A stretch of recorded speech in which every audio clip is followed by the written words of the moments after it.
बच्चों, कैसे हैं आप सब। आशा करती हूँ कि आप सब बहुत अच्छे होंगे, मन लगा के अपनी पढ़ाई कर रहे होंगे। बच्चों, हमारा इतिहास ही हमारी पहचान है। हम अपने इतिहास से ही जाने जाते हैं, ठीक है ना। हम जो है अपने अतीत के वजह से ही आज यहाँ हैं, ठीक है। ठीक है, जो इसलिए हमें अपने इतिहास को जानना बहुत ही ज़रूरी है। तो बच्चों, पिछले कुछ दिनों से हम लोग हिंदी व्याकरण को पढ़ रहे हैं, ठीक है, जिसमें हम लोगों ने कुछ व्याकरण को पढ़ा है। संज्ञा, सर्वनाम, विशेषण, क्रिया विशेषण और हम लोगों ने अव्यय के बारे में भी जानकारी प्राप्त की। आशा है कि आप लोगों को समझ में आ गया होगा, ठीक है बच्चों।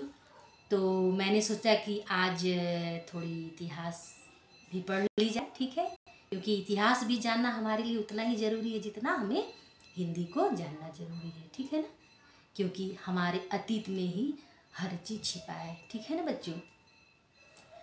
तो बच्चों, आज हम लोग सिंधु घाटी सभ्यता के बारे में पढ़ेंगे। तो आप लोग तैयार हैं? चलिए, सिंधु घाटी सभ्यता, ठीक है, वो सभ्यता जो सिंधु नदी के तट पर पाई गई सभ्यता, यानी वहाँ के लोगों का रहन सहन, आचार विचार आदि, ठीक है। तो बच्चों, माना जाता है कि इसकी जो शैली थी चित्रात्मक थी, जिसको पढ़ा नहीं जा सका, लेकिन अनुमान लगाया जाता है कि वहाँ ये सब चीज़ें थी। वहाँ की नगरी ऐसी थी, वहाँ के लोगों का खान पान ऐसा था, वहाँ के लोगों का व्यवहार ऐसा था, बाकी जो भी था ऐसा था। हम लोग अनुमान के उसके द्वारा इसको पता लगाते हैं, ठीक है बच्चों। तो बच्चों, हर इमारत जो है अपनी कहानी चीख चीख कर बताती है, उसे जानने वाला नज़रिया चाहिए, ठीक है ना। तो सबसे पहले 1826 ईस्वी में चार्ल्स मेसन ने खुदाई के दौरान कुछ ईंटों को निकाला, ठीक है ना। उस ईंटों को निकाला गया, लेकिन उस और कोई ध्यान नहीं दिया गया, ठीक है। और वो लोग ध्यान इसलिए भी नहीं दिए होंगे, जैसा कि मुझे लगता है। अब आप लोगों को कैसा लगता है, आप लोग ज़रूर बताइएगा। कि वो तो हमारी भारतीय सभ्यता थी और अंग्रेज़ों को हमारी सभ्यता से क्या करना था, क्योंकि वो तो अपने ही प्रचार प्रसार के लिए इंडिया आए थे। तो वो लोग हमारे किसी भी कार्य में इंटरेस्ट भला क्यों लेंगे।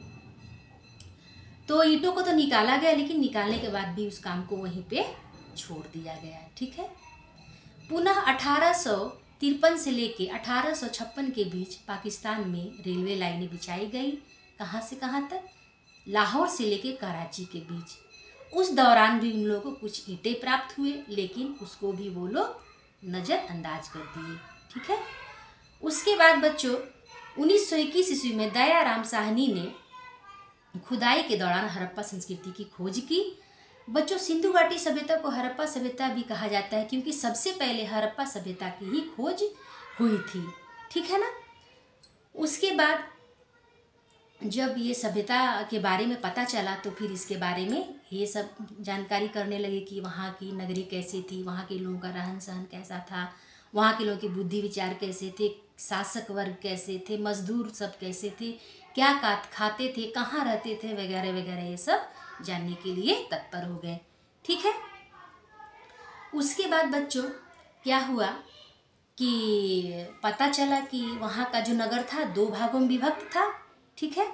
2 भागों में विभक्त था। तो पहला जो था पश्चिमी टीला और दूसरा पूर्वी टीला कहा गया इन दोनों को, ठीक है।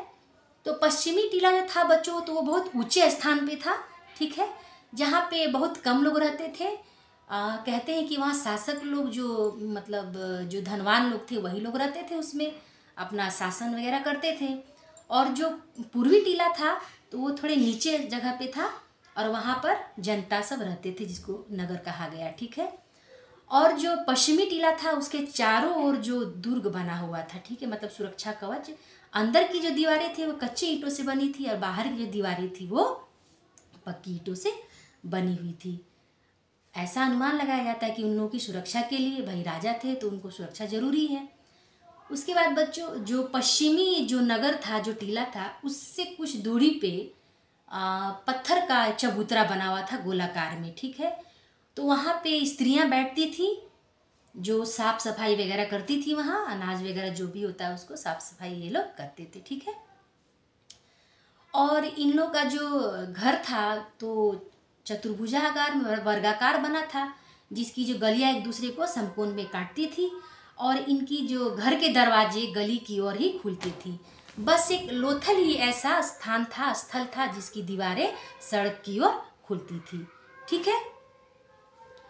कहा जाता है कि वहाँ के लोग जो आभूषण के बहुत प्रिय थे, जो भी अमीर वर्ग के लोग थे वो महंगे महंगे बहुमूल्य वस्तुओं का गहना पहनते थे। जो गरीब जो थे, जो निम्न जाति के थे, जो कम धनवान थे, वो लोग साधारण वस्तुओं का गहना आभूषण ये लोग पहनते थे। ठीक है। और ये लोग अनाज उपजाते थे, जिसमें जौ, दालें, मटर, धान आदि थे। ठीक है। इन लोगों ने पशुओं को पालतू बनाया, बैल भी रखे, कुत्तों को भी पालतू बनाया। ठीक है। उसके बाद बच्चों, मोहनजोदड़ो जो है, वहाँ पर एक बहुत ही बड़ा विशाल स्नानागार के साक्ष्य मिले हैं, जो बहुत बड़ा था और जिसमें उतरने के लिए सीढ़ियाँ बनी हुई थी। ठीक है।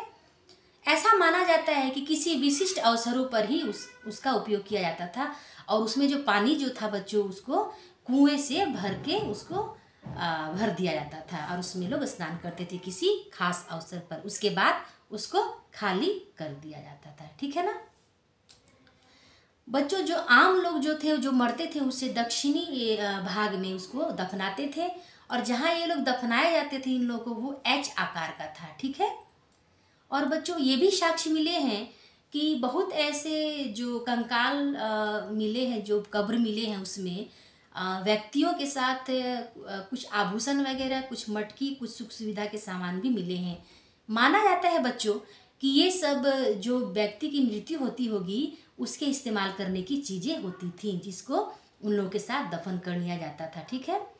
और ये भी माना जाता है कि जहाँ से बहुमूल्य वस्तुएं निकली हैं, वो किसी राजा महाराजा की जो अस्थि जो कंकाल थे। ठीक है। और जो गरीब लोग थे, उसके सामने बहुत मतलब ऐसे ही हड्डी वगैरह निकलता था, और मटकी उटकी के साक्ष्य मिलते थे। ठीक है। और जो धनी लोग थे बच्चों, वो ऊंचे स्थानों पे रहते थे। इसलिए रहते थे क्योंकि उनको दुश्मनों के आक्रमण का डर था, के आक्रमण का डर था, और चूंकि वो लोग बड़े लोग थे, इसलिए वो लोग अपनी सुरक्षा के लिए ऊंचे स्थलों पर अपना स्थान मतलब बनाए रखते थे, वहीं पे वो लोग रहते थे। और जो नीची जाति के लोग थे, जो साधारण लोग थे, वो लोग नीचे स्थान पे रहते थे। ठीक है। उसके बाद बच्चों, जो क्या बोलते हैं, जो सिंधु घाटी सभ्यता का जो पूर्वी से लेकर पश्चिमी भाग का जो एरिया है, वो 1600 वर्ग किलोमीटर माना जाता है, और जो उत्तर से लेकर दक्षिण का जो भाग है, वो 1400 वर्ग किलोमीटर माना जाता है। माना जाता है कि यहाँ की सभ्यता बच्चों बहुत विकसित थी। यहाँ के लोग भी बहुत विकसित थे। उन लोगों ने बहुत ऐसी वस्तुओं का इस्तेमाल करना सीख लिया था। ठीक है बच्चों। और कुछ कांस्य की मूर्तियाँ भी मिली हैं, कुछ मिली हैं, जैसे नर्तकी मिली है, उसको देखकर लगता है कि वहाँ की जो स्त्रियाँ थी वो नृत्य आदि करती थी। और बच्चों, ये भी साक्ष्य मिले हैं कि पता चला है कि वहाँ से शिवलिंग की भी प्राप्ति हुई है, जिससे पता चलता है कि वो लोग भगवान शंकर की पूजा किया करते थे। बहुत ही मात्रा में शिवलिंग मिले हैं, और नर्तकी मिले हैं। ठीक है। और मृत भांड मिले हैं, जिसमें पशु की आकृति वगैरह बने हुए हैं, जिससे पता चलता है कि ये लोग चित्रकला में भी रुचि लेते थे। ठीक है। हड़प्पा से बच्चों बहुत बड़ा अन्नागार मिला है, जिससे पता चलता है कि वहाँ भारी मात्रा में अनाज को उपजाया जाता होगा। ठीक है ना बच्चों। बच्चों, स्त्री पुरुष दोनों ही गहनों के बहुत प्रिय थे, दोनों ही गहने पहनते थे। और ऐसा माना जाता है कि बहुत सी बहुमूल्य वस्तुएं बाहरी जो विदेशों से मंगाए जाते थे, उसके बाद उसको औजार का रूप देकर उसको ग्रहण कर लिया जाता था। स्त्रियां पुरुष दोनों गहनों के प्रिय थे, गहने पहनते थे। ठीक है बच्चों। और बच्चों, यहाँ जो नाली थी, घर से जो नालियाँ निकली थी सिंधु घाटी सभ्यता में, तो घर की नालियाँ आकर मेन नाली में मिल जाती थी। ठीक है ना। ताकि सड़कों में आकर मिल जाती थी अंदर ही अंदर, और वो जाके मेन नाली में मिलकर जाके किसी गड्ढे में गिर जाती थी। और बच्चों, उसके साफ सफाई के लिए बीच बीच में जगह जगह पे हॉल बना दिया गया था, ताकि जब भी उसमें कचरा वगैरह जमे, उसको वहाँ से खोल के उसको साफ कर दिया जा सके। बच्चों, ऐसा मतलब आपको भी लगता है और हमें भी लगता है कि देखो, वहाँ पहले के आज से 400,000 साल पहले के जो लोग थे, 4000 साल पहले के लोग, कि देखो कितने ये लोग विकसित थे, कि इन लोगों की जो नालियाँ थी वो भी पक्की ईंटों की बनी हुई थी। जो नाली थी उसके ऊपर से जो कवर चढ़ा था ताकि उसमें गंदे कोई चीज़ गिर के वो जाम मतलब नहीं हो जाए, ठीक है। और जो छोटी छोटी नालियाँ जाके बड़े नालों में मिल जाती थी और वहाँ से फिर वो जाके किसी गड्ढे में जाके वो गिर जाती थी। यानी साफ सफाई हर चीज़ की व्यवस्था बहुत व्यवस्थित ढंग से थी, यानी एकदम सोची समझी हुई व्यवस्था थी, जैसे आज के नगरों में पाया जाता है। इसको नगरीय सभ्यता बच्चों इसलिए कहा जाता है क्योंकि आज की ही भांति वहाँ हर चीज़ की व्यवस्था थी, ठीक है ना। रहने के लिए एकदम अच्छा सुव्यवस्थित घर था, ठीक है। उसके बाद नहाने के लिए भी जगह थे, हर चीज़ थी, किसी तरह की दिक्कतें नहीं थी, इसलिए बच्चों इसको नगरीय सभ्यता भी माना जाता है। तो ये हमारी सिंधु घाटी सभ्यता के बारे में कुछ बातें थी जिसे आप लोगों को समझ में आ गया होगा। बच्चों, माना जाता है कि धीरे धीरे इस सभ्यता का अंत होने लगा।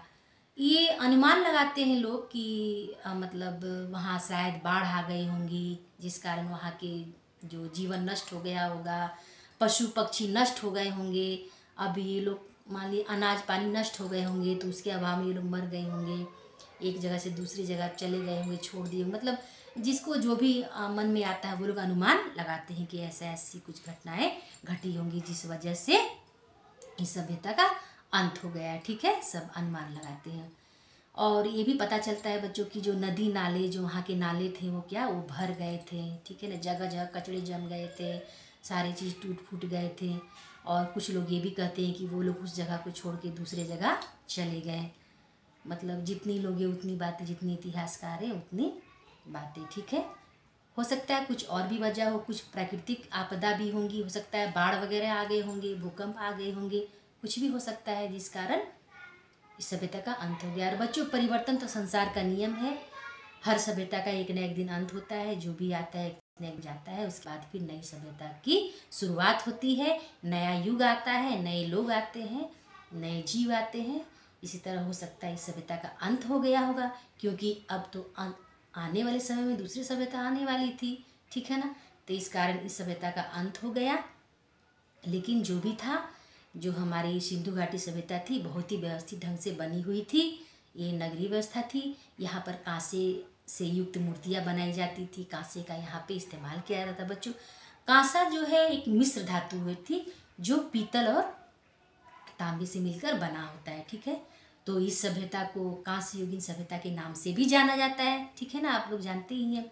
इसको नगरीय सभ्यता भी कहा जाता है, सिंधु घाटी सभ्यता भी कहा जाता है, हड़प्पा सभ्यता भी कहा जाता है, और इसको व्यवस्थित सभ्यता भी कहा जाता है, ठीक है ना। यहाँ हर चीज़ व्यवस्थित ढंग से थी।